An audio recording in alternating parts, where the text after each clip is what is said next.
You open up the little envelope and it looks really official and it has all of this information and a seal on here and it says, oh, please write me a check for $88.45. Oh, this one's $98 for a documentation fee.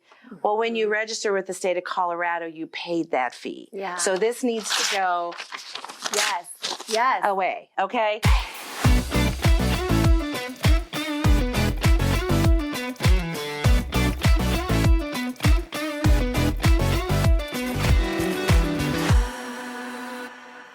Hello and welcome to Talking with Teri TV.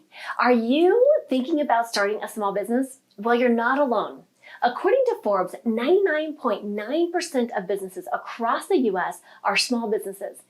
And the stats show over 21% of these new businesses fail within the first year. And by year 5, that number goes up to 50%. Today, we don't want you to be a stat. Today, we're going to share some advice that allows you to thrive instead. Now, our guest today is Kelly Burton. She is the founder and owner of the Roving Accountant, and I'm delighted to have you here today. Welcome to the show. Thank you for having me. I'm really excited about this. Okay, so tell us a little bit about you and how you got started in doing the work that you're doing today. Well, I started working at a CPA firm, and I was the bookkeeper, and I was the one that the clients would walk in and see, and I just started seeing little nuances of mistakes that they would make. Bad names, bad structures, using IRA monies. And as I worked there for about 9 years, that number just kept having a comma and resounding common mistakes. Yeah. And so what I found when I founded Roving Accountant was I really wanted to help clients not make those silly mistakes. And some of them are small and some of them are huge and can cost you thousands of dollars to Uncle Sam in the tax guy. And I think for anyone who is starting small businesses, I remember back in the day when I started, there was so much I didn't know. Like truly, there is no, and it's interesting. I was just speaking at a university the other day talking about, what small business owners don't know when they get out. And for most people, when they go to college, they get out, they don't necessarily take the business classes or anything along those lines because they don't necessarily think that they're going to go in and create their own business. And then somewhere down their path, they said, you know what, I'm ready to jump in, right? So what are some of the life lessons, I suppose you could say, about, where we can actually, where are some tools and tips for people starting a new business? Well, if we talk about Colorado, so I'm going to talk about having a business in Colorado because I'm really good at the Secretary of State here. I help a lot of clients set that up. Yeah. So the first thing you have to pick is a unique name. Yeah. And when I speak to new clients, I always say, what kind of business do you have? And they say, oh, it's an LLC. Okay. Right. That doesn't tell me a lot, but okay. So what I found is, so people will go to the Secretary of State and want it, Kelly Burton LLC, but truthfully, you should maybe KB LLC. Yeah. Have something really unique, or KB and Associates, or. Well, and I think too, like a lot of times we go in there with just our name, and when we do that, we limit ourselves on growth, right? And so if we can create a name that really allows us to expand, it's really powerful, right? Because if it's only you, then it's your business and you can't ever step away. You are the business, you and your name is the business, and it makes it really difficult. And then when let's say you decide to open an ice cream shop, well, then it's going to be the Baskin and Robbins and it's Kelly Burton LLC, and your tax person's going to get really confused. Are you Baskin Robbins on Pearl Street, or are you Kelly Burton LLC? So it's having the Mary is always really nice and less confusing. And what I found a lot is owners don't learn. They don't stay in knowledge. They don't keep learning. They're a great carpenter. They're a great framer. They're a great drywaller. And they just go do it to give themselves a job. And when you give yourself a job, it's not really a business. Yeah. So you were sharing earlier offline that there's talking about learning, there's, you have a kind of a learn model. Take us through that learn model. What does the L stand for? So the L stands for Leary, and I'm going to show you this. So I went ahead and registered for an LLC in Colorado, and I'm not going to give you the name because it doesn't matter, but I proceeded to get this many envelopes. Now, some of them are from insurance companies and banks. So right after you register with the Secretary of State. Literally within days. This is mail I got in like 7 or 8 days. Yes. Okay, now here's the worst part. So I'm going to just crack one of these open. So this one, I'm not going to leave the names off, but I haven't even opened it. You open up the little envelope and it looks really official and it has all of this information and a seal on here and it says, oh, please write me a check for $88.45. Oh, this one's $98 for a documentation fee. Well, when you register with the state of Colorado, you paid that fee. Yeah. So this needs to go away. Okay. Perfect. So that's the L is really leery. Be leery of phone calls, of mail, people trying to have that magic wand. Step back and say, does this seem right? I know anytime I get the mail, and even after I've been established for years, I still get mail, things in the mail, and I'm always like, give it to, our office manager and say, okay, look into this. Is this spam? Is this not, right? And a lot of new business owners don't have that resource. They are just relying on, sadly enough, Google to, is this real? Is this a fake? Is this a fraud?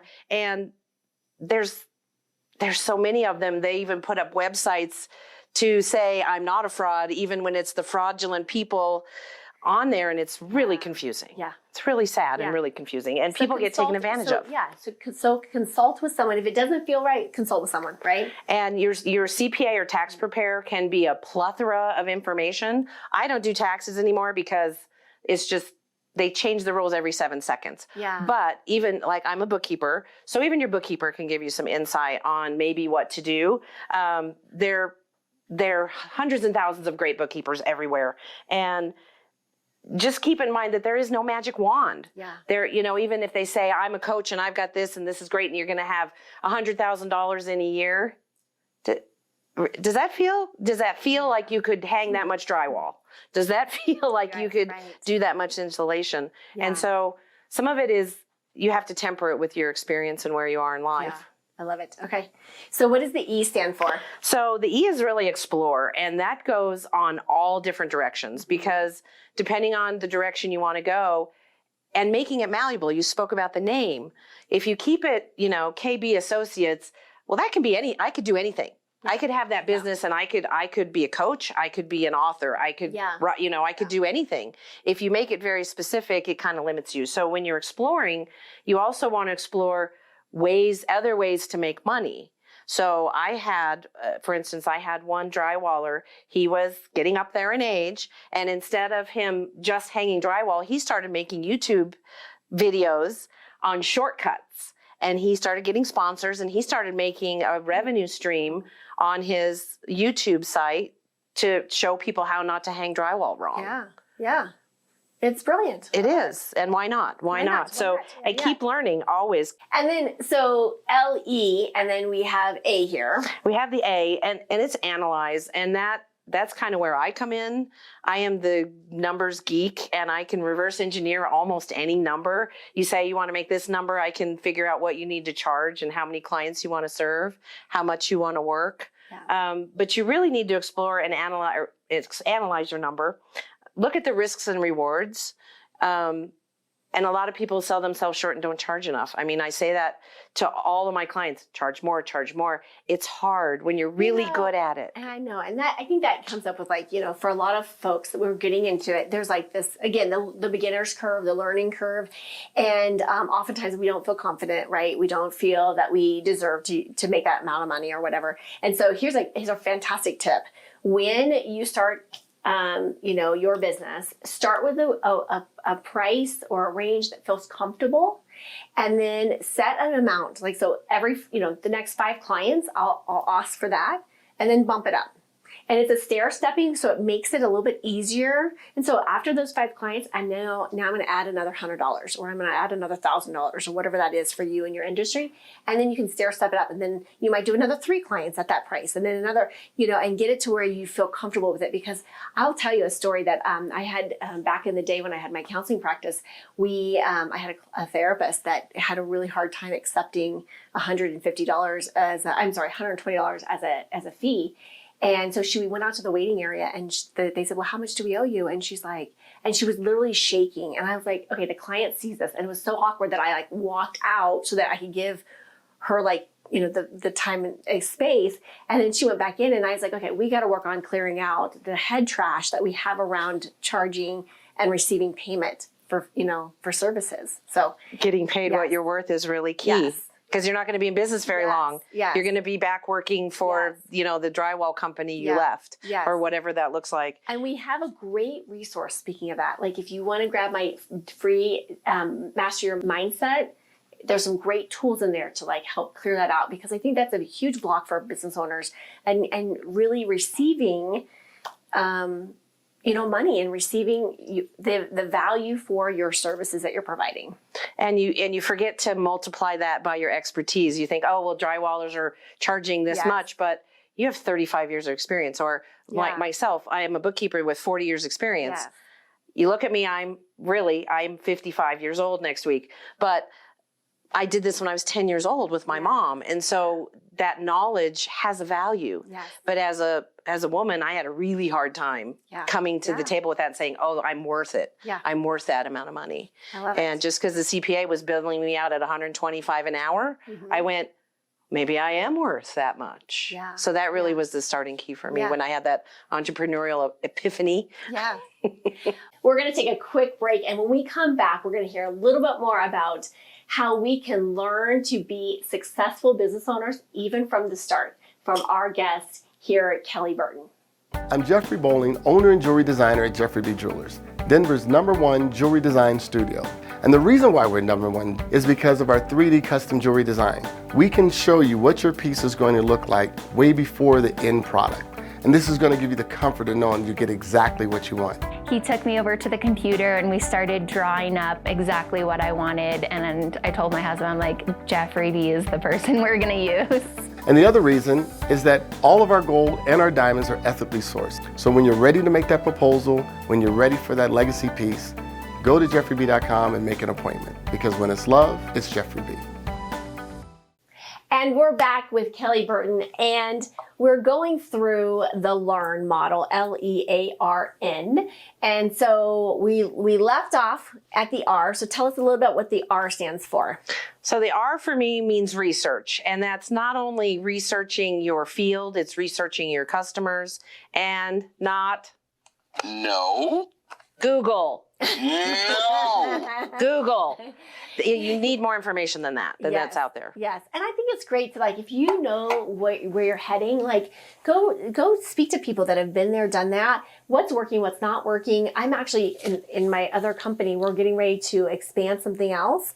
And so I'm reaching out to people right now and asking them, like, how do I get there further faster? Because there is an easier way, right? So I love it. Okay, so no Googling.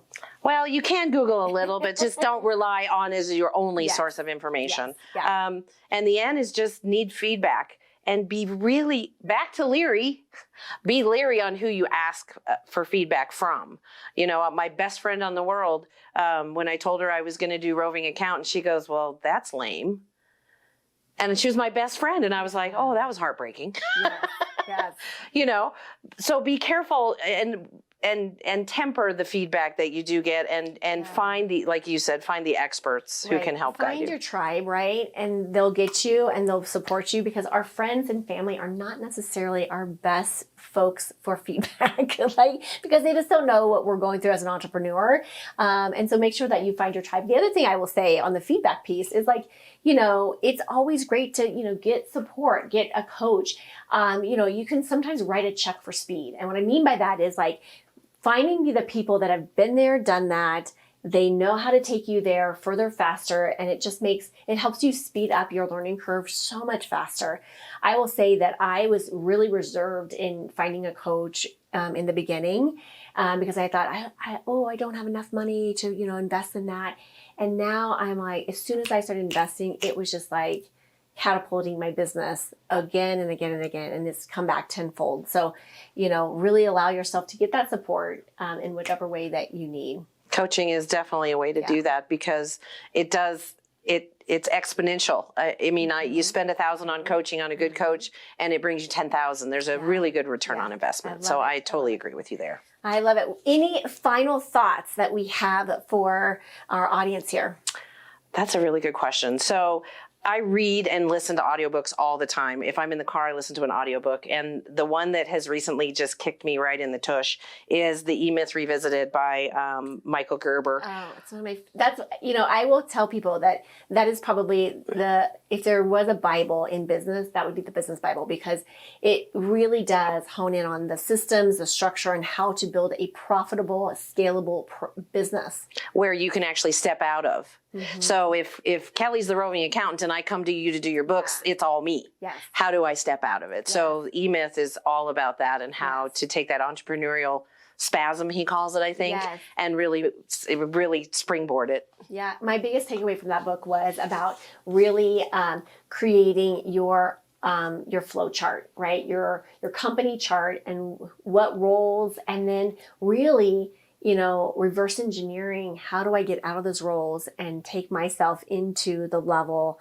that is needed or required, and being the owner and being the visionary, and then filling in those spots that we don't have the skill sets for, and really bringing in people that can do those jobs more effectively and more efficiently. Exactly. And even, I'm a great bookkeeper, but I didn't know how to do marketing. I don't know how to do sales. So I'm learning.